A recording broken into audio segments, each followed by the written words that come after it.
It's March 12, 2023. Here's the grape hyacinth latifolium. More sprouts are coming up. Here's the puskinia or striped squill. You can see the flowers have opened. There's going to be a lot more of them soon. Here's the Persian tulip. Not seeing any flower buds yet. And over here's the summer snowflake.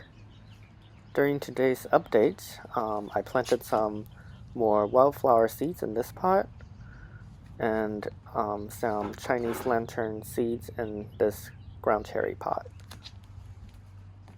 I also planted some moss rose seeds in this moss rose pot.